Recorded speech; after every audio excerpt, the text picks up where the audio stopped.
Makanya kalau ibu-ibu yang selalu disinggung dalam ceramah, ibu-ibu jangan sakit hati. Sebenarnya Ustadz punya perhatian yang luar biasa terhadap ibu-ibu. Justru yang kita khawatirkan adalah kalau ada Ustadz perhatian kepada bapak-bapak. Tapi yang dimuliakan Allah Subhanahu wa taala. Nah, sekarang yang bapak-bapaknya juga berubah. Kalau sebelum ini bapak kasar, wajahnya beringas, mulailah tabassumika fi wajhi akhika sadaqah, senyummu ke wajah saudaramu sedekah. Senyumlah. Makanya kalau yang bisa bersedekah, sedekahkan semen, bangun masjid. Yang bisa bersedekah, sedekahkan lampu. Kalau kau tak bisa bersedekah, tabassumika fi wajhi akhika, your smile to your friend is sedekah. Senyummu kepada saudara, teman, sahabatmu sedekah. Tapi jangan senyum ke bini orang, nanti mengamuk lakinya. Kalau mau senyum ke istri sendiri. Banyak orang nih ke bini orang dia senyum, ke bini dia mukanya macam jeruk purut dipijak gajah. Oleh sebab itu maka perempuan itu yang paling dia senang adalah kata-kata yang melunakkan hatinya. Beda sama laki-laki. Kalau laki-laki yang dia ingat itu isi katanya, kalau perempuan dia tak ingat isinya, tapi yang dia ingat adalah kata-katanya. Perempuan terbuai dengan kata-kata, maka laki-laki bermain dengan kata-kata. Akhirnya banyaklah perempuan-perempuan yang terbuai dengan kata-kata indah lelaki. Maka Nabi selalu menggunakan kata yang lembut kepada perempuan. Dia tak pernah panggil Aisyah dengan nama Aisyah, tak. Tapi dia panggil ya Humaira, ahmar, merah. Humaira, wahai yang kulitmu putih kalau kena cahaya matahari kemerahan. Ya Humaira, wahai engkau yang putih kemerahan. Istri mana yang tak senang dipanggil wahai kau yang putih kemerahan, walaupun dia hitam? Ustaz, ya, Nabi itu katanya manggil istrinya ya Humaira. Betul. Boleh ku panggil biniku ya Humaira? Boleh. Berarti saya bohong Pak Ustaz? Enggak apa-apa. Idkhalus surur fi qulubil mu'minin, menyenangkan hati orang beriman. Kapan mulai? Balik dari sini langsung. Assalamualaikum. Waalaikumsalam. Ya Humaira. Apa artinya itu bang? Wahai engkau yang putih kemerahan. Luar biasa abang malam ya. Aku sudah hijrah adinda. Begitu Ninda, terlalu jujur. Bini hitam dipanggilnya ya Hajar Aswad. Mengamuklah dia, tersinggung dia. Maka kata-kata itu terngiang di telinganya. Wahai engkau yang putih kemerah-merahan. Apa yang dimuliakan Allah, Nabi SAW pulang dalam keadaan lelap tidur Aisyah. Assalamualaikum, tak dibukakan pintu. Assalamualaikum, tak dibukakan pintu. Assalamualaikum, tak dibukakan pintu. Nabi tidur di depan. Besok pagi Sayyidatuna Aisyah radhiyallahu anha buka pintu, dia tengok, astagfirullahaladzim, maafkan aku wahai Rasulullah. Kata Nabi, no problem, tak masalah. Sedikit pun Nabi tak pernah mengeluarkan kata-kata kasar. Tapi kita lihat laki-laki hari ini, wow. Memang dia tak marah, tapi engsel pintu itu hilang. Ini luar biasa. Hijrah, mari kita hijrah. Kalau mau nunjukkan keganasan, kalau ada laki-laki di Palembang yang ganas, yang kasar, tolong kita kirim ke Rohingya untuk menghadapi Aung San Suu Kyi, untuk menghadapi teroris tak berbulu bernama Asun Wiratu Gundul. Pejamkan mata, bayangkan kata teroris. Dulu kalau sudah disebut kata teroris, katanya berjenggot, teroris berjubah, teroris bersorban. Ternyata itu semua buatan barat. Allah tunjukkan teroris yang sebenarnya. Ini dia, the real of teroris, true teroris. Siapa dia? Rambutnya tak berbulu, dagunya tak berbulu, bukan sekedar tak berjahit, malah tak bercelana sama sekali. Ini kenyataan, fakta, real, data, nyata. Mereka ingin memadamkan cahaya Islam, ingin memfitnah Islam. Yuriduna yutfi'u nurallah wallahu mutimmu nurihi. Allah sempurnakan cahayanya. Kalian ingin memfitnah orang Islam, Allah tunjukkan secara nyata. Nih dia Abdul Somad, kalian fitnah, Allah bangkitkan secara nyata. Akhirnya Palembang membuka pintu untuk Abdul Somad. Nyata. Ustadz Abdul Somad, mohon maaf ya Ustadz, untuk Ramadan ini Ustadz tidak lagi usah ceramah ke perusahaan kami, karena menurut laporan Ustadz adalah anti NKRI, Ustadz anti kebinekaan. Allah tunjukkan yang memfitnah-fitnah ini tak betul. Hari ini gua keluar gambar Abdul Somad disandingkan dengan Jenderal Sudirman. Baru mereka tahu. Disangkanya Abdul Somad ini mirip Komandan Kodim apa, Jenderal bintang 5. Baru dia tahu. Saya pun baru tahu sekarang saya mirip Jenderal Sudirman. Makin pede aja saya ceramah. Assalamualaikum. Jangan fitnah-fitnah orang. Islam mengajarkan tabayun, klarifikasi. Maka bapak-bapak tampilkanlah wajah yang ramah, yang senyum. Saya termasuk laki-laki yang susah senyum. Setiap foto senyumlah Pak Ustaz, senyumlah Pak Ustaz. Akhirnya sekarang kalau senyum aja saya. Dah. Apa maknanya? Ada perubahan. Semua bisa berubah. Aku tak bisa berubah. Satu-satunya yang tak bisa berubah nih bunga plastik.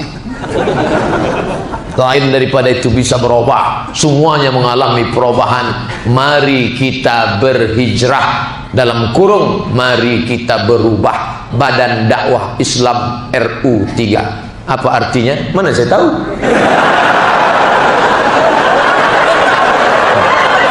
Pertamina ini adalah perusahaan BUMN bagian minyak, mengurus minyak. Makanya kalau ada anak-anak lajang nanya ke saya, Ustadz Somad, saya mau menikah Pak Ustadz, perempuan yang bagaimana yang cocok jadi pasangan hidup saya? Kau cari perempuan yang siap hidup dari nol. Itu hanya ada di Pertamina.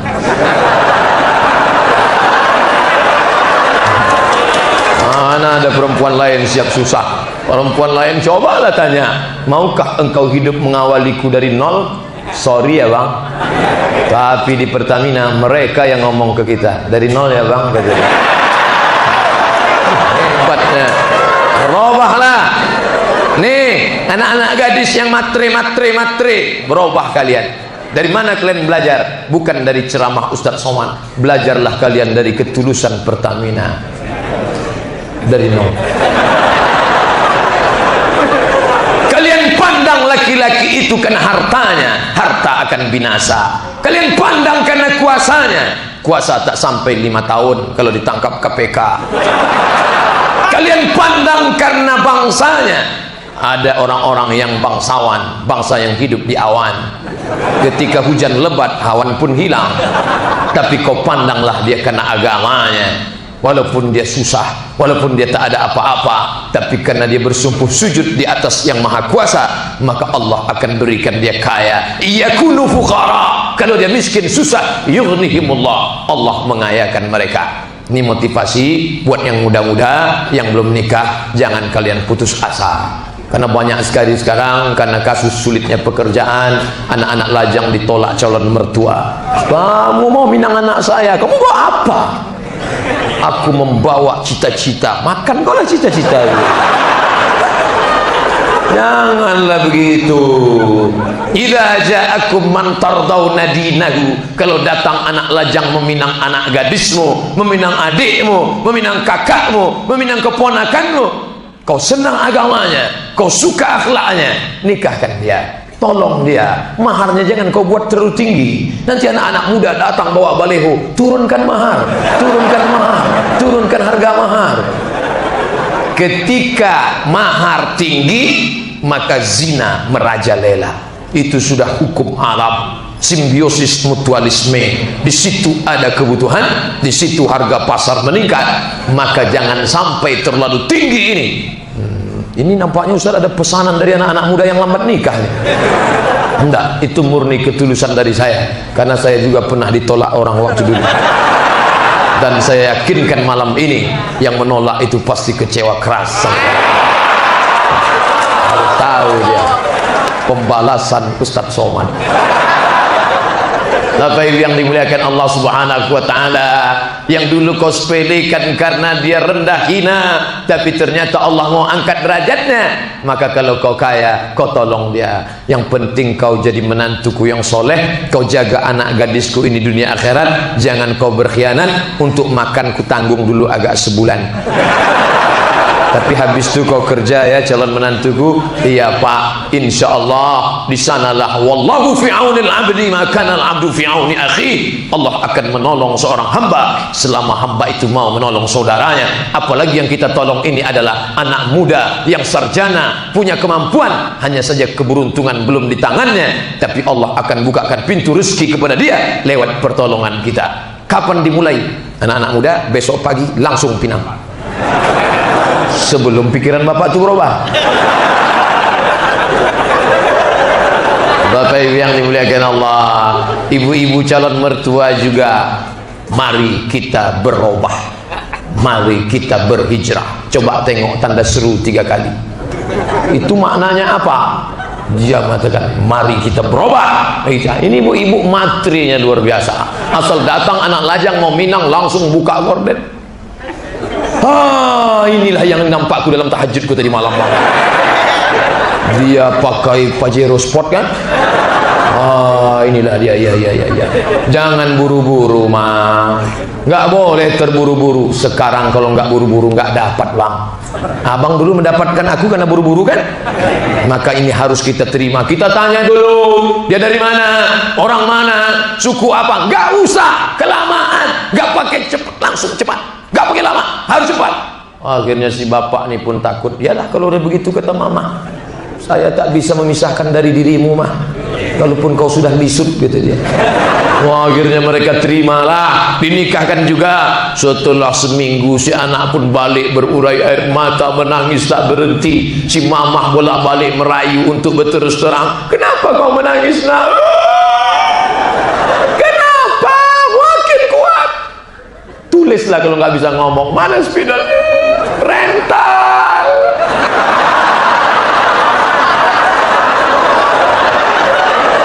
Inilah akibat materialisme. Kalau kau cari akhirat, dunia akan bersimpuh di tapak kakimu.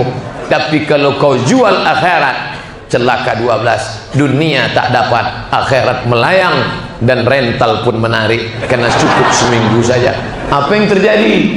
Maka tak terlalu menarik untuk diceritakan. Hidup yang sekali penuh dengan penderitaan. Coba kalau kau dapat menantu Qori yang suaranya tadi Masya Allah, saya mendengarnya Allah, hanya itu yang keluar dari mulut saya.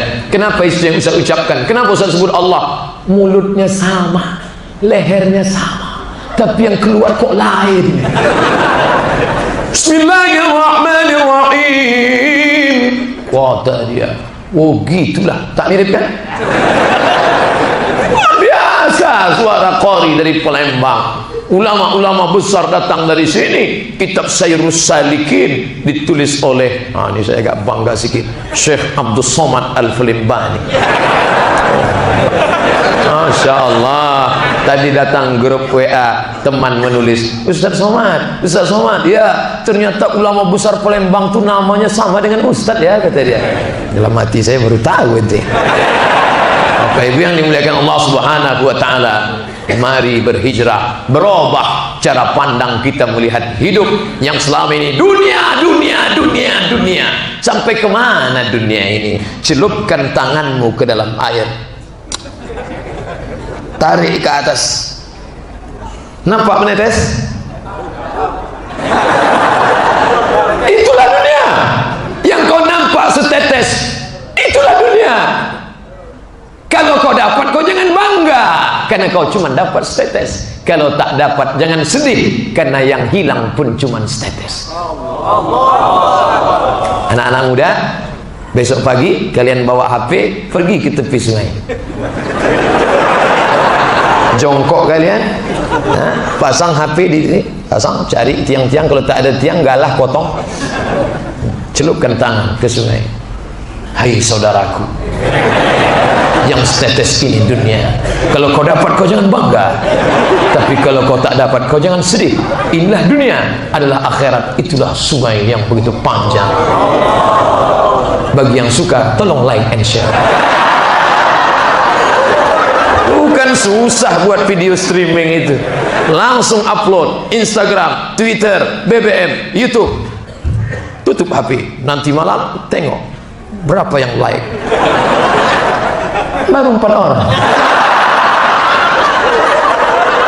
Kau tak mesti berceramah jadi ustadz yang besar, tapi pesan-pesan singkat engkau bermakna buat orang. Orang yang selama ini menganggap dunia, Nabi mengatakan wala taj'alid dunya akbara hammina wala mablagha ilmina. Jangan jadikan dunia sebagai harga ilmu kami, jangan jadikan dunia obsesi tertinggi hidup kami, tapi dunia jangan kau tinggalkan.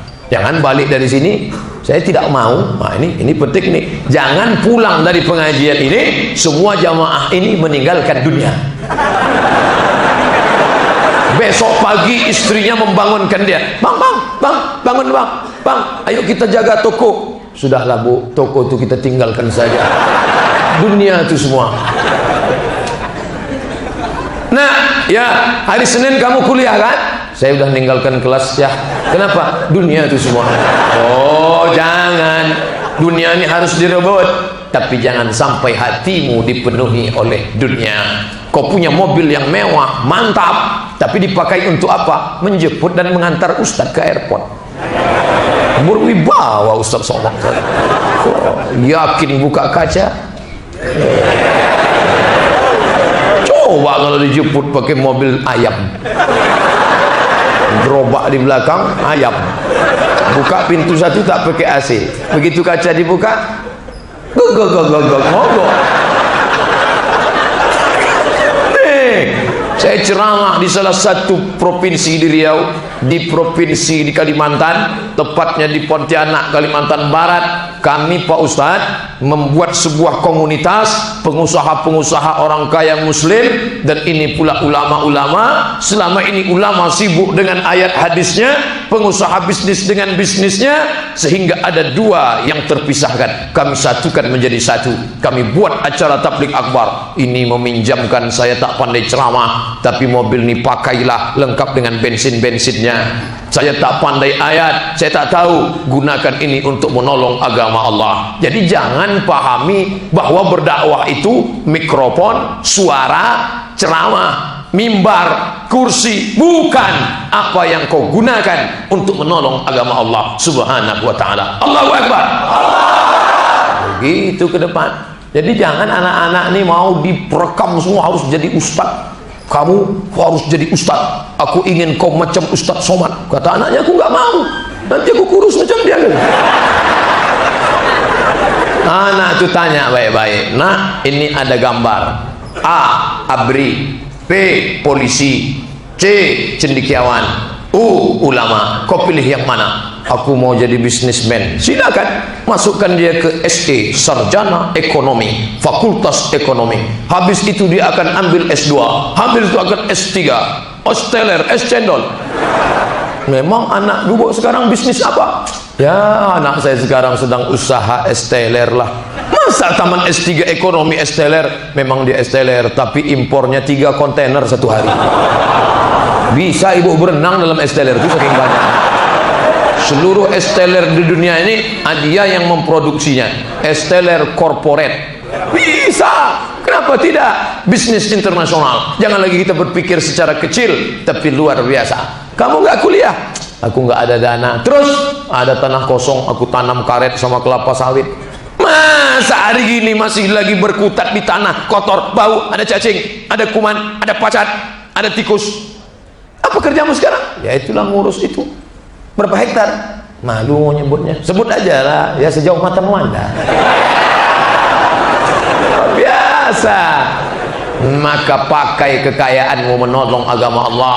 Saya sholat di salah satu masjid, Allahu Akbar, bangkit dari ruku, berpasir, lantainya semen kasar, tak ada keramik, tak ada semen halus. Tapi di masjid Pertamina coba tengok, bukan cuma lantai berkeramik, memanjat sampai ke atas.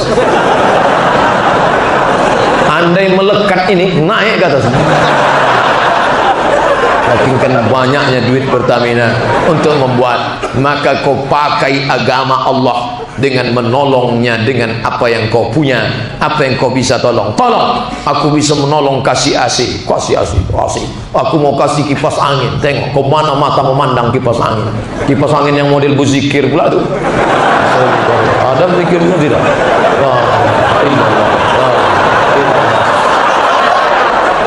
Biasa. Ustadz ini nampaknya ceramah, tapi kunci ceramah Ustadz Somad ini saya lihat letaknya di mikrofon. Kalau sudah mikrofon hancur ceramah dia. Maka saya harus berikan mikrofon ke masjid. Makanya malam ini semangat ceramah. Coba kalau begitu ceramah. Assalamualaikum warahmatullahi. Semangat kita semua ceramah, pengajian, tolong agama Allah dengan apa yang kau bisa. Tiang masjid ini perlu ditiru untuk masjid-masjid lain. Jangan tiang terlalu banyak, buat aja tiang itu satu, tapi tunggu kalau udah tua bercabang dia. Jangan sampai ke bawah. Ini ada orang bangun masjid tiang.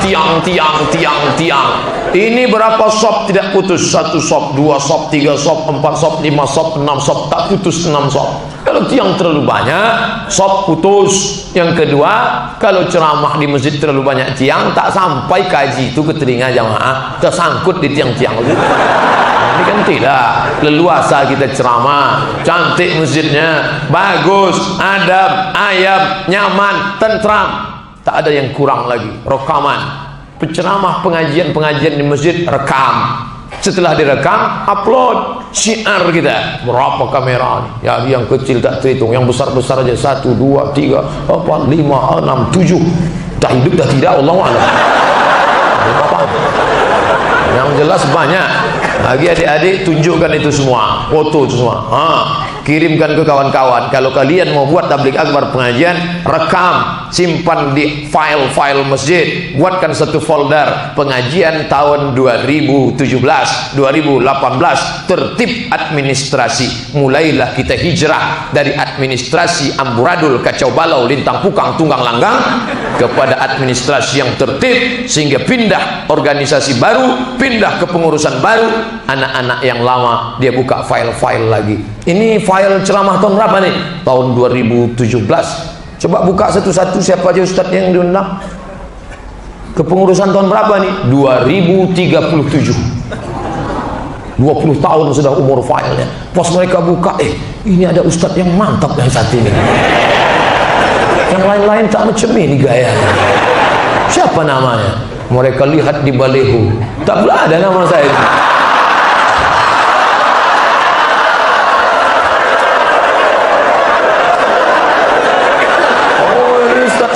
Ini coba ulang balik ceramah dia. Di menit keberapa tadi ada dia sebut namanya? Kata dia nama dia sama dengan nama ulama besar Palembang, Syekh Abdul Somad Al-Falembani. Coba kita cari di buku kuning. Abdul Somad tukang las, bukan.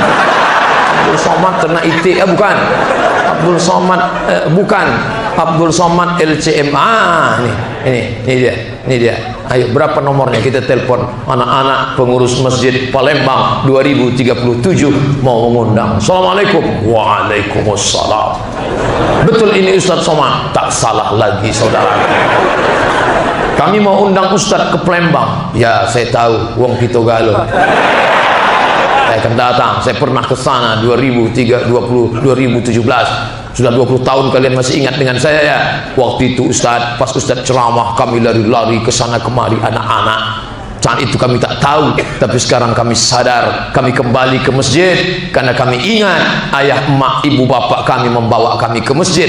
Orang Melayu berkata, dari kecil terlonjak-lonjak, sudah besar terbawa-bawa, sudah tua terubah tidak. Kami ingin balik lagi ke basic kami yang lama. Anak-anak muda nun yang di belakang, nun yang di luar, nampaknya mereka tak menghiraukan, tapi sebenarnya malam ini pelajaran luar biasa terekam dalam hati benak mereka. Aku pernah dibawa ibu ayahku ke masjid, maka mereka akan menjadi pengurus masjid, mereka akan menjadi ketua masjid, mereka akan menjadi bupati, camat, wali kota. Di tahun 2037 mereka akan perjuangkan Islam ini di Sumatera Selatan, insyaallah. Barulah kita bangga. Ngomong-ngomong, jangan tersinggung ya Ustadz ya. Ya, memang betul kan ini Ustadz Somad? Iya. Masih hidup Ustadz? Masihlah. Bapak Ibu yang dimuliakan Allah Subhanahu wa taala. Jadi mendidik itu bukan mesti kita lulusan FKIP. Mendidik mesti bukan menjadi guru, tapi menjadi orang tua juga mendidik. Jangan heran anak tak peduli agama. Hari Sabtu malam Minggu, hari Sabtu malam Ahad, bukannya anak dibawa ke masjid, dibawa ke karaoke. Masing-masing kasih mikrofon. Habis itu foto selfie, langsung diupload, merajut kebersamaan keluarga dengan 3 lagu dangdut. Nanti mati kita, anak tuh tak tahu apa yang mesti dibacakannya. Apa yang dulu kita tanamkan ke otaknya, itu yang keluar muncul secara spontan. Dia tertegun, tertegak menengok orang tua sedang terbujur kaku, tak tahu dia mau bacakan apa. Akhirnya diingatnya lagu dulu waktu di karaoke. Mama, siap-siap. Terbayang saudaraku, bagaimana ibu terbujur kaku, anak tak tahu buat apa, dinyanyikannya lagu mama dan papa. Siap-siap. Itu bisa terjadi pada siapa saja. Berapa banyak kita lihat di FB gambar orang yang mau sakratul maut, diupload anaknya. Kalau nampakmu ayah emakmu mau sakratul maut, mestinya kau bacakan ke telinga sebelah kanannya hadis Nabi, laqinu mautakum, talqinkan orang yang mau mati sakratul maut di telinga sebelah kanan, la ilaha illallah. Itu yang kita ajarkan. Ustaz sudah sampaikan itu ya. Hai anak keponakanku, hai saudaraku, hai emakku, kalau kau nampak nanti tanda-tanda aku mau mati. Kami belum punya anak Pak Ustadz. Dulu saya sebelum punya anak, pertama nikah, saya sampaikan ke istri, kalau kau nampak nanti aku tanda-tanda mau mati, jangan lupa kau bisikkan ke telingaku sebelah kanan, la ilaha illallah. Sekarang bang, nanti dia mau cepat aja, nanti. Jangan takut cerita mati. Ini banyak laki-laki perempuan kalau sudah menikah tak mau cerita mati. Adinda, iya bang, abang baru nengok orang mati tadi.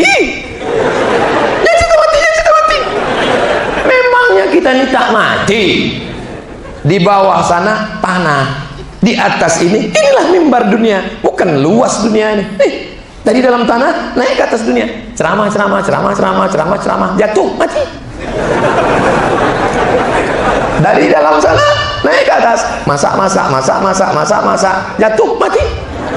Dari dalam sana naik ke atas, razia, mati. Dari dalam sana naik ke atas tanah, tanda tangan, mati. Bukan lama dunia nih. Kalau zaman dulu ya, Pak Cik kami meninggalnya kenapa Mak Cik? Pak Cik engkau dulu waktu mau pergi ke sungai, dia mau menangkap ikan, dia pancing berat, disangkanya ikan tapah, katanya ikan baung, rupanya buaya, mati ya. Pergi Datuk kau dulu ke hutan, dipasangnya jerat untuk menangkap kijang, disangkanya kijang datang, rupanya harimau masuk, mati dia. Dulu orang mati kan eksiden, insidental. Sekarang orang mati. Cianu kenapa mati? Habis makan daging kambing berkunang-kunang mati. Cianu kenapa mati? Habis minum teh manis, diabetes mellitus mati. Cianu kenapa mati? Habis minum kopi mati. Loh, minum kopi kok bisa mati? Kopi Mirna dia minum. Matilah. Kan lama hidup ini. Lalu kau mau cari apa hidup nih? Apa yang kau cari hidup ini? Allazi khalaqal mauta, dia yang menciptakan mati, wal hayata, dia yang menciptakan hidup, liyabluwakum ayyukum ahsanu amala, dia menguji siapa yang amalnya paling baik. Etos kerja, kerja. Apa yang mau dikerjakan? Yang mau dikerjakan ini apa? Apa yang bisa kau kerjakan? Tolong agama Allah ini dengan kekuasaan. Saya bangga Pak Wali sholat subuh itu luar biasa. Orang sholat subuh memang wajib sholat subuh, tapi kalau sudah wali kota sholat subuh, tentu kepala dinas, kepala badan, kepala kantor, kepala tak berkepala. Mereka ikut. Abang mau kemana bang? Kata istrinya. Inilah aku untuk betul Pak Wali. Sholat subuh pula lah dia. Akan datang kita cari wali yang tak sembahyang lagi lah. Tapi ternyata yang memilihnya adalah orang-orang yang sholat subuh. Keluar memorandum, tahun depan kita milih pemimpin, pilihlah orang yang sholat subuh. Yang tak sholat subuh tak usah pilih, menang orang yang sholat subuh. Tapi yang jadi masalah, yang sholat subuh pula tak mendaftar. Itu mana mau bisa terpilih? Makanya anak-anak muda aku yang punya bakat politik, saya selalu ceramah. Pernah saya ceramah di depan 9 gubernur. 9 gubernur. Gubernur BEM,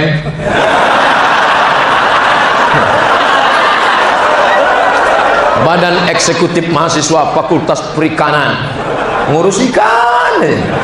Mukanya macam ikan. Kumis balai, kumis lele.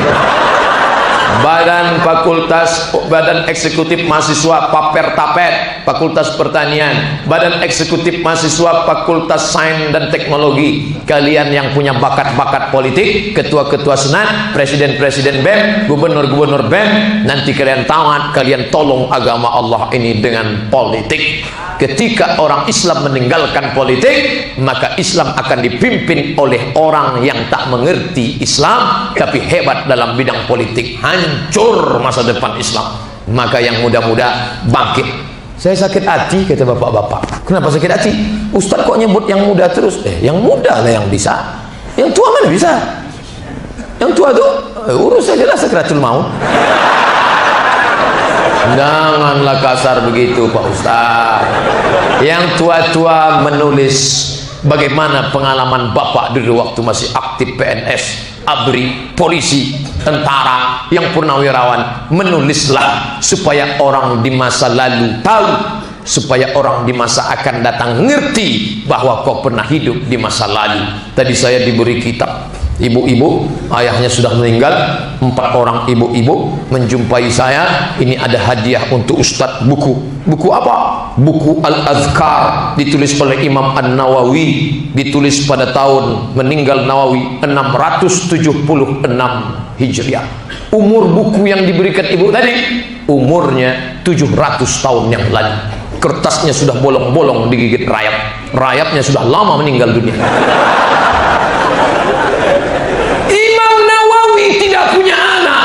Imam Nawawi perjaka, tapi hari ini kita baca Sahih Muslim, Imam Muslim meninggal 261, datang Imam Nawawi meninggal 676. Dia tulis syarah Sahih Muslim Al-Minhaj, syarah Sahih Muslim Ibn Al-Hajjaj. Buku yang dikasih ke saya tadi judulnya Al-Azkar, zikir pagi, zikir petang. Kitab zikir paling mantap Al-Azkar, dan itu ada di tangan saya. Saya akan pulang mengajar ke UIN. Nih buku saya Al-Azkar punya Imam Nawawi. Ustaz beli di mana? Dapat di Palembang.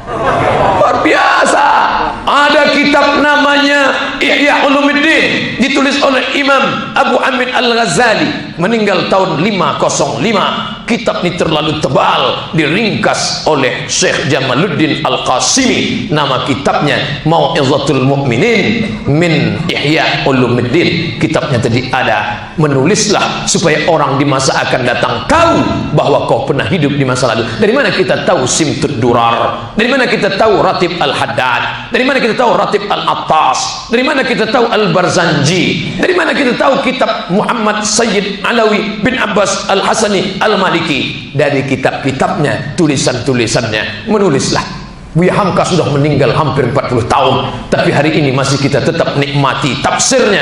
Tafsir Al-Azhar Buya Hamka. Novelnya Tenggelamnya Kapal Panderwick. menetes air mata Zainuddin meninggalkan Hayati.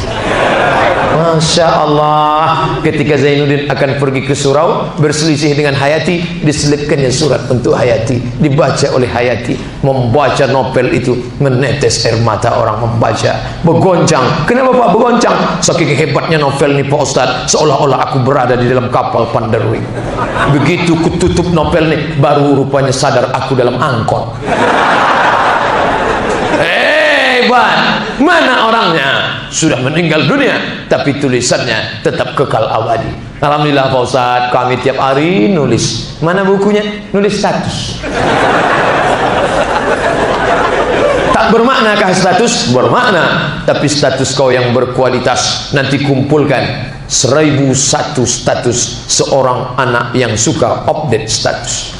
Tapi statusnya mantap-mantap. Malam ini kami pengajian, rangkuman kajian tadi 1, 2, 3, 4. Yang paling berkesan bagi saya, nikahlah dengan pegawai Pertamina. Besok dia pengajian lagi di tempat Habib Mahdi, dia buat lagi status, rangkuman pengajian bersama Habibuna Habib Mahdi malam ini. Besok lagi ada acara dengan Pak Wali, rangkuman kata sambutan Pak Wali tadi 1, 2, 3. Hanya saja malam ini tak bisa kurangkum karena Pak Wali tak menyampaikan apa-apa. Maka orang akan ingat apa yang dia tulis, maka dicetak, meninggal dunia dia, tapi orang paham situasi kondisi dia sedang bercerita. Ini penting untuk peninggalan kita di masa akan datang. Bapak Ibu yang dimuliakan Allah Subhanahu wa taala, mari berubah mindset, main otak, settingan otaknya dirubah. Kalau laptop kita sudah tak lagi bisa, sering hang, maka install ulang, setting ulang, mindset ini penting. Sekarang banyak juga yang mindset tapi tak betul-betul. Main otak, setan, mindset otak setan. Perbaiki cara pikir kita menjalani hidup. Kalau kau rajin berzikir, mantap. Kau rajin sholat, mantap. Kau rajin baca Quran, mantap. Tapi kau tidak smart. Smart artinya cerdas. Sekarang ada HP yang smart, namanya smartphone, tapi yang megangnya goblok man. Smartphone di tangan goblok man, tak menghasilkan apa-apa. Maka kau mesti berpikir smart. Yang mewakafkan masjid, yang membangun musola, itu orang-orang yang smart, beramal singkat tapi royalti tak putus selamanya. Orang sholat maghrib, Bismillahirrahmanirrahim, Ar-Rahman, Allamal Quran. Pahalanya mengalir, jamaahnya mengalir, zikirnya mengalir, doanya mengalir. Selesai sholat mereka pengajian, pengajiannya mengalir. Selesai pengajian mereka makan, makanannya mengalir. Kepada siapa? Orang-orang yang bersedekah. Think smart, berpikirlah cerdas. Yang kaya-kaya jangan lagi goblok bin jahil bin bahlul. Tak tahu dia mau buat apa ini duit banyak. Itu Pak Ustadz, bapak itu, dia punya kos-kosan dekat kampus. Berapa? 100 pintu. Pintunya aja. Dia buat kamar di dalam, pakai keramik, pakai tempat tidur, pakai AC, pakai laptop, pakai kamar mandi di dalam. Sebulannya 1 juta. Berarti sebulan dia dapat bersih 100 juta. 100 pintu. Itu Pak Ustadz kebun sawit dia punya, kebun karet dia punya, toko tuh dia punya. Mana dia sekarang? Mati. Mati. Ada dia bangun masjid? Tak. Karena dia pelit, kedekut, bakhil. Kalau lewat kota hari Jumat, kerincing. Kedengaran bunyinya Pak Ustaz. Ada dia bangun MDA, pertama saya tanya masjid. Kalau ada dia bangun masjid, maka mengalir pahalanya sehari 5 kali. Ada dia bangun MDA, saya tanya MDA. Kalau ada MDA, seminggu dia dapat royalti 5 hari. Senin, Selasa, Rabu, Kamis, Jumat. Hari Ahad libur, putus. Tak ada. Sekolah tak dibangun? Tidak. Pesantren? Tidak. Lalu bagaimana hartanya itu sekarang? Diperebutkan antara anak-anak dengan pengacara. Orang pintar memakan harta orang bodoh. Ada anaknya jadi ulama? Tidak. Karena anaknya tak sekolah. Lalu apa jadi anaknya sekarang? 2. 1 hantu, 1 setan. Musibah, musibah. Musibah bukan kau sakit, musibah bukan kau mati. Musibah adalah ketika harta pernah singgah, tapi tak pernah kau pakai menolong agama Allah. Istrinya yang dulu bagaimana? Inilah yang jadi masalah sekarang Pak Ustadz. Uang rumah itu mereka perebutkan, sawit mereka sobak sabik, akhirnya kacau balau. Dan istrinya sekarang sibuk mempermak wajah istrinya, plastik semua. Plastik, plastik, plastik, plastik. Berapa dia operasi wajah? 50 juta Ustaz. Habis itu dibelinya motor yang mahal itu. Kenapa? Karena dia mau mencari brownies, berondong manis. Begitu menikah dapat suami baru, anak-anak muda mau nikah sama dia karena duit banyak. Mereka tahu ini sudah bau tanah, tak lama lagi mati, dapat janda kaya. Maka dia pun menikah. Saking kan kuatnya pegangan sama suami baru tadi, suami baru nanya, mana makam suamimu yang lama? Pakai kaki menunjuknya, tak bisa lagi pakai tangan. Rasakanlah akibat tak menolong agama Allah dengan harta. Maka yang mau tanam kebun silakan, Islam tak melarang. Mau beternak kambing sapi silakan, asal jangan ternak babi. Karena duit jual babi haram. Kenapa babi haram? Karena babi itu tak ada kaca spionnya. Serada seruduk aja, habis semua. Tainya pun dia makan. Saking kan jorok kotornya babi. Maka pengaruh makan luar biasa. Kalau ada orang yang asik meseruduk saja, mungkin sedikit banyak sudah banyak babi yang masuk ke dalam badan. Karena sifat-sifat babi itu ada pada diri dia. Bapak Ibu yang dimuliakan Allah Subhanahu wa taala, jangan malu untuk mari kita berubah, berhijrah sama dengan berubah. Apanya yang berubah? Ustadz Somad itu dari dulu tak ada berubah gayanya. Bajunya baju koko, pakai kain sarung, pakai sorban sebelah kiri. Dulu saya tengok warna biru, sekarang warna hijau. Ceramah saya pakai warna biru, pas sedang ceramah ditarik jamaah, hilang tak kemana, diganti jamaah sama yang baru, ganti warna hijau. Pas kemarin ceramah di Tembilahan, saya pakai hijau. Ustadz mentang-mentang yang ngundang partainya hijau, Ustadz pakai warna hijau. Ini tak ada hubungan sama partai. Saya bilang, saya kalau ceramah tak saya tanya, Assalamualaikum, Waalaikumsalam, bisa Ustadz datang? Bisa. Partainya apa ya? Tidak. Yang penting dia bawa agama Allah, yang penting dia menolong menyatukan agama Allah, maka kita pakai. Betapa senangnya kita semua bersatu. Belum ada satu pun dari mulai sekolah Al-Azhar Kairo cabang Palembang tadi, belum ada satu pun sampai di rumah Habib Mahdi tadi, belum ada satu pun sampai di masjid ini yang bertanya ke saya, Ustadz sukunya apa? Tak ada.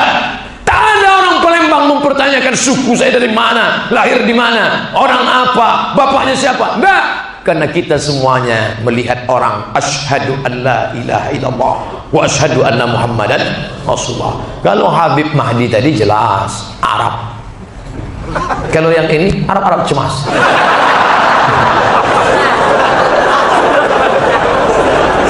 Jelas. Tapi kita tak pernah mempermasalahkan. Palembang multi etnis, mau Arab ada, datang dari bumi Hadramaut, datang kemari mengislamkan nenek moyang kita. Kalaulah tidak datang Al-Shihab Al-Haddad Al-Jufri, Al-Shihab Al-Haddad Al-Jufri As-Saqab, tak tahu mungkin hari ini kita masih senasib dengan Rohingya. Apa yang terjadi di sana? Mereka menyembah 4 batu, lembu, kayu, hantu. Tapi begitu para habaib datang, nenek moyang kita bersyahadat, kita pun menyembah Qul huwallahu ahad. Ini ayat kedua nggak enak baca kayaknya. Allahus samad, lam yalid wa lam yulad wa lam yakul lahu kufuwan ahad. Ketika ada seorang sahabat namanya Qatadah ibnu Nu'man salat, hadis riwayat Ahmad bin Hanbal, Allahu akbar, baca Fatihah, waladhdallin, amin. Tak terasa sudah 1 jam saya ceramah. Makanya dari tadi saya ke sana menengok jam. Tadi dimulai jam 8:20, sekarang 9 pas 20. Di mana-mana saya ceramah 60 menit sesuai yang tertulis di botol 600 ml. Rupanya jurus saya sudah bocor ke Palembang, dikasih 2 botol.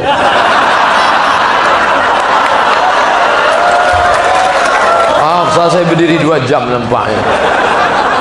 Bapak Ibu yang dimuliakan Allah SWT, Qatadah bin Nu'man pun salat, selesai Al-Fatihah dibacanya ayat Bismillahirrahmanirrahim. Qul huwallahu ahadun Allahus samad lam yalid wa lam yulad wa lam yakul lahu kufuwan ahad. Selesai itu dia ruku, sujud, duduk, sujud, tegak lagi. Waladhdallin amin. Qul huwallahu ahad Allahus samad lam yalid wa lam yulad wa lam yakul lahu kufuwan ahad. Dari Isya sampai subuh ayatnya qul huwallahu. Dilaporkan ke Nabi, ini bid'ah nih, wa kullu bid'atin dhalalah wa kullu dhalalatin finnar. Karena tak pernah dibuat Nabi, tak pernah diajarkan Nabi, tak pernah disuruh Nabi. Hai orang-orang beriman, salatlah kalian pakai qul huwallah, qul huwallah, qul huwallah, qul huwallah. Ya Rasulullah, ya ada sahabatku namanya Qatadah bin Nu'man. Kenapa dia salat dari maghrib, dari Isya sampai subuh, terus ayatnya qul huwallah, gak ganti-ganti. Apa kata Nabi? Innaha la ta'dilu thulutsal Qur'an. Qul huwallah itu sama dengan sepertiga Al-Quran. Dia sudah khatam Al-Quran berkali-kali malam tadi. Ini meyakinkan Bapak Ibu yang selama ini ayatnya qul huwallah. Nanti malam Bapak, mari kita berhijrah, Mam. Selama ini kita tak pernah tahajud, Bu. Malam ini kita hijrah, Bu. Malam ini kita bangun tahajud. Ambil air, siramkan ke wajah istri nanti malam. Bangun! Itu kalau nikahnya udah 20 tahun. Tapi kalau yang kemarin nikah baru bulan madu, wake up my honey, wake up my darling. Dibontangnya lah sajadah. Masya Allah. Apa judul kita malam ini, Kanda? Di bawah mihrab cinta. Lalu majulah siapa? Bismillahirrahmanirrahim. Alhamdulillahi rabbil alamin. Ar-Rahmanirrahim. Maliki yaumiddin. Iyyaka na'budu wa iyyaka nasta'in. Lain lagu abang malam nih. Ini namanya lagu romantis. Shiratal ladzina an'amta 'alaihim ghairil maghdubi 'alaihim waladdallin. Amin. Qul huwallahu ahad Allahus samad. Rakaat kedua itu lagi dibaca. Abang tak ada hafal surat lain. Aku bukan tak hafal adillah, tapi dalam hadis riwayat Ahmad bin Hanbal, dalam sebuah riwayat itu disebutkan dalam Qatadah bin Nu'man salat, dia dari maghrib sampai ke Isya, Isya sampai ke subuh, ayatnya qul huwallah terus, dan dilaporkan ke Nabi. Abang tak usah ceritalah, kita kan sama-sama nengok streaming tadi malam.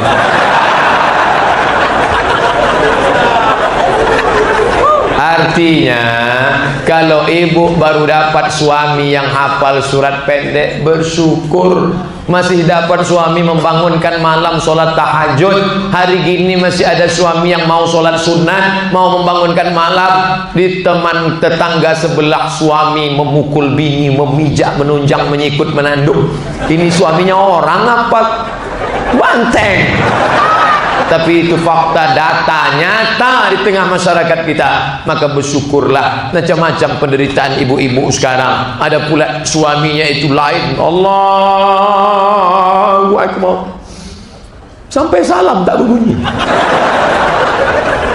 Abang kenapa tak berbunyi, Bang? Sholat tahajud itu kan sama macam sholat tarawih. Abang kenapa tak berbunyi? Mohon maaf Adinda, kebetulan kau dapat imam silent. Ibu jangan mengutuk nasib. Jangan di depan dia berdoa, sakit hati dia. Ya Allah, kenapalah kau kirimkan imam silent? Berdoa sama Allah, aku bersyukur ya Allah, di zaman dan suami tak peduli sholat, kau kirim suami yang mau membangunkan aku di tengah malam. Masalah dia berbunyi tak aku permasalahkan ya Allah. Insya Allah lama-lama nanti berbunyi juga ini. Senangkan hati dia. Mari berhijrah. Biasanya orang anti dengan perubahan-perubahan. Manusia adalah agent of change, agen of change, perubahan. Jangan malu untuk berubah. Yang selama ini pengajian masjid biasa-biasa saja, buat yang luar biasa. Rekam, tak ada kamera, pinjam sama Pertamina. Ajukan proposal, kami baru mulai dari nol. rekam, perbaiki. Yang selama ini ngajinya itu aja diulang. Malam ini pengajian kita adalah tentang sabar. Besok pengajian kita malam ini tentang innalillahi wa inna ilaihi raji'un. Besok kita tentang kematian. Sampai-sampai orang dan nunjuk dia, siapa tuh? Ustaz Sabar. Maka mulai berubah. Malam ini kita akan membahas kitab khatam, dari mulai bab awal sampai bab akhir akan kita selesaikan. Apa nama kitabnya? Al-Fiqh 'alal Madzahibil Arba'ah, fikih versi 4 mazhab. Tapi ibu sekalian, malam ini yang akan kita kaji adalah bersentuhan laki-laki dengan perempuan, apakah membatalkan wudhu atau tidak. Materi ini akan saya selesaikan dalam 45 menit. Begitu selesai azan isya, maka kita pun stop, berhenti. Habis sholat isya akan kita buka tanya jawab, singkat, padat, berisi, ibarat mencincang sampai ke landasan, putus, selesai masalah. Sehingga jamaah tak lagi bingung bertanya, kalau bersentuhan batal apa enggak ya? Kalau bersentuhan batal apa enggak ya? Kalau bersentuhan batal apa enggak ya? Menurut mazhab Syafi'i, bersentuhan batal, ulang wudu, bersyahwat atau tak bersyahwat. Menurut mazhab Hanafi, bersentuhan tidak batal, bersyahwat tidak batal, tak bersyahwat tidak batal. Karena makna aula mastumun nisa bukan bersentuhan kulit, tapi maaf jima baru batal. Sedangkan menurut mazhab Maliki, bersentuhan kalau bersyahwat batal, kalau tak bersyahwat tidak batal. Jelas menurut 3 mazhab. Selesai. Jumpa besok kawan. Pas mau kerja salaman dia sama istrinya. Aa pergi dulu ya. Iya, dah mama. Sampai di kampus dia sholat. Allahu Akbar, sholat duha. Bro, iya. Ente sholat duha? Iya. Tadi dari rumah kan salaman sama istrimu. Aku nggak bersahwat, nggak batal. Kau tak bersahwat? Enggak. Terus sama bini orang baru aku bersahwat gitu.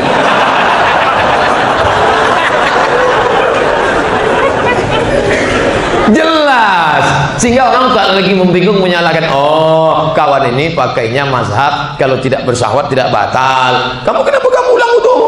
Aku ikut mazhab Syafi'i. Kenapa kau tidak ikut mazhabku aja? Aku tak salahkan ente, tapi kau jangan salahkan aku, karena aku tak bisa membedakan bersahwat atau tak bersahwat. Kadang-kadang ku sangka tak bersahwat, rupanya bersahwat. Karena sampai hari ini syahwat itu kan nggak ada lampunya, kecuali kalau ada merah bersahwat, hijau tak bersahwat, kuning agak-agak bersahwat, abu-abu signal kacau. Yang belum ada tandanya sampai sekarang. Daripada aku bingung galau, maka aku ambil wudhu lagi. Air banyak, bukan kita di gurun pasir. Selesai berwudhu, datang setan berbisik, kau sudah batal, kau sudah batal, kau bersahwat, kau bersahwat, kau bersahwat. Setan, kau jangan goda, aku kan udah wudhu. Kata setan, iya juga ya, gitu dia. Aku salah goda kayaknya nih, gitu dia. Nah, jadi mengkaji itu selesai. Habis sholat isya tanya jawab, selesai pulang, besok bersilabus. Jadi kadang kita tak juga bisa kita salahkan jamaah ini. Kenapa dia tidak mau pengajian ya? Kenapa dia tak mau datang ya? Kenapa dia tak mau ke masjid ya? Kadang ada orang-orang yang sudah capek dari kantor, dikhususkannya nawaitu mau ke masjid. Sampai ke masjid kecewa saya Pak Ustadz. Akhirnya saya tak mau lagi datang. Memang awalnya memang saya sudah malas juga memang. Akhirnya materinya buat saya malas. Oleh sebab itu maka jangan malu, mari kita berhijrah. Alhamdulillah di Palembang, dari mulai sore tadi di sekolah Al-Azhar, sampailah tadi di rumah Habib Mahdi, sampailah ke masjid ini, semua perempuan Palembang berjilbab. Ini luar biasa. Entah malamnya aja Allah alam. Tapi yang sedang berjilbab. Belum ada saya menengok yang tak berjilbab. Di airport tadi lama saya tegak berjilbab, tapi di airport tak bisa saya lama-lama tegak. Asyik banyak nak berfoto saja. Foto Pak Ustaz, foto Pak Ustaz. Tapi alhamdulillah semuanya yang minta foto itu laki-laki, tak ada perempuan. Kalau ada perempuan ngeri juga kita, ngeri untuk tidak menolaknya. Nah, artinya apa? Ini bumi Melayu. Melayu identik dengan Islam. Bahkan Melayu adalah Islam. Melayu Islam. Melayu tanpa Islam hilang me-nya, tinggal layunya saja lagi. Kau Melayu, iya, kau mesti Islam, kau mesti sholat, kau mesti puasa, kau mesti sunat. Jangan sampai berislam hanya 3 kali saja seumur hidup. Lahir, akikah, nikah, walimah, mati, takziah. Acara apa?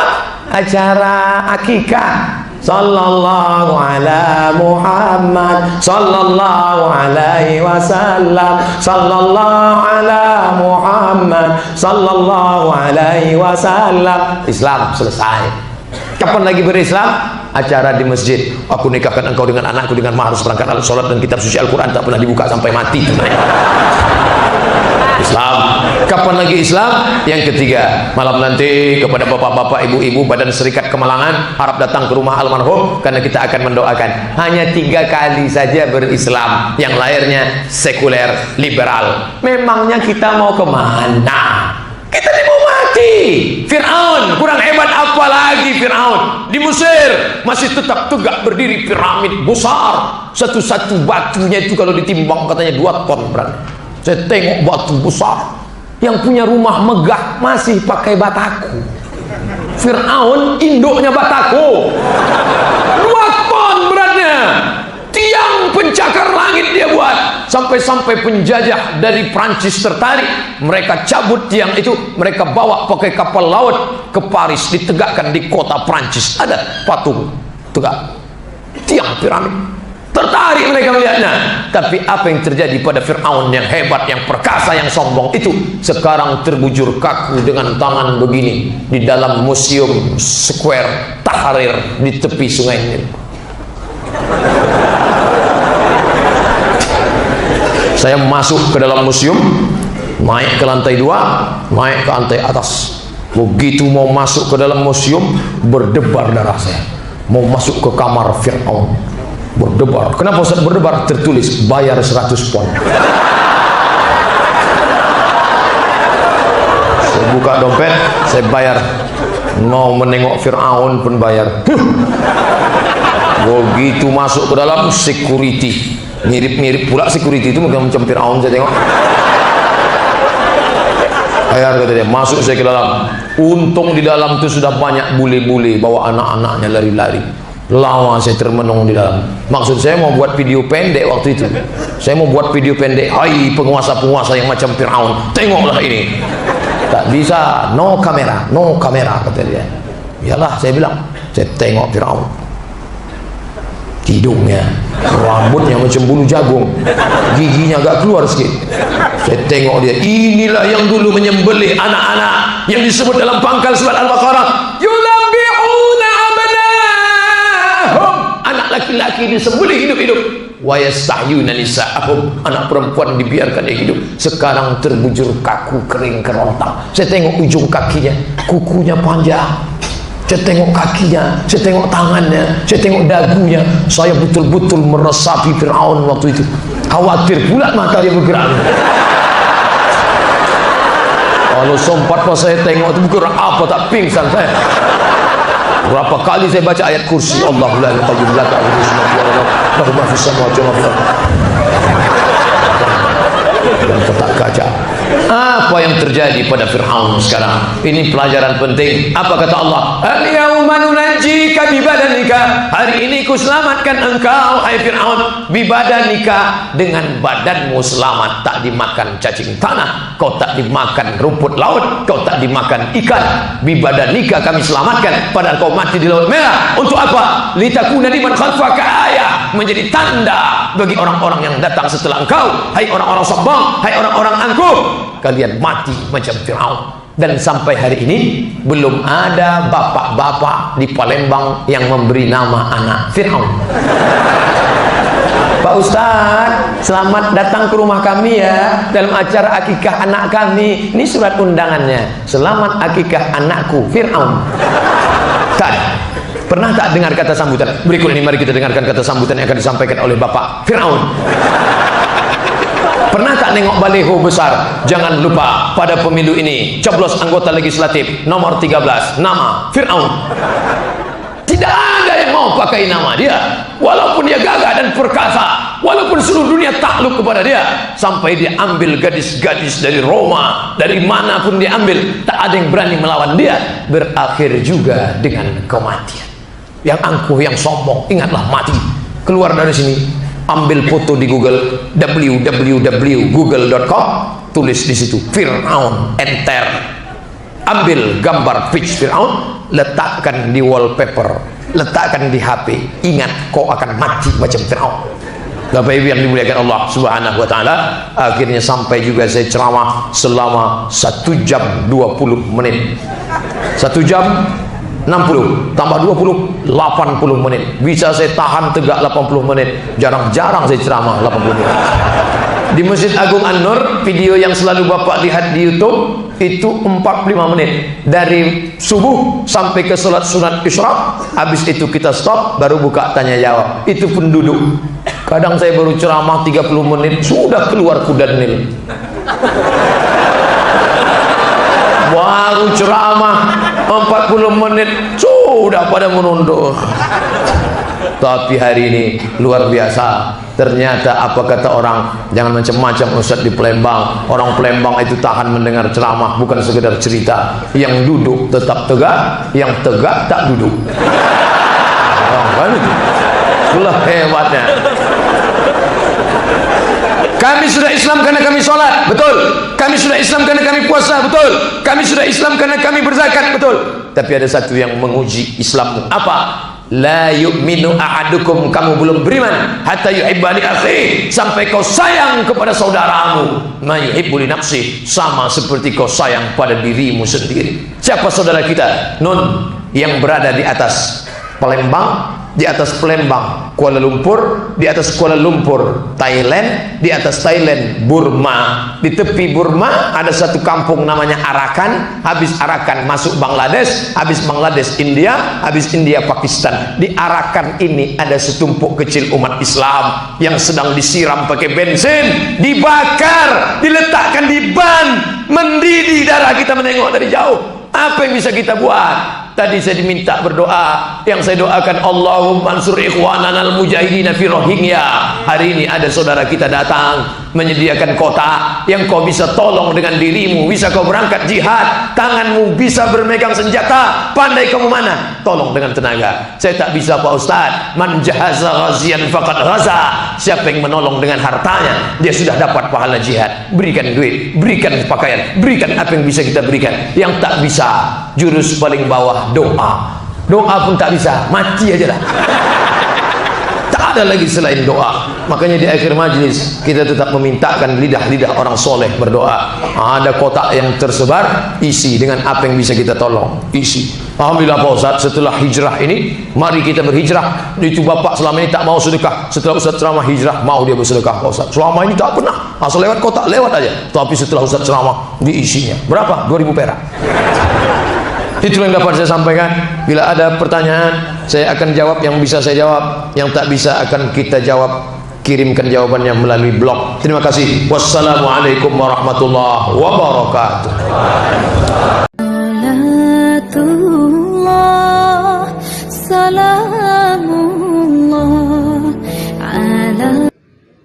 Assalamualaikum warahmatullahi wabarakatuh.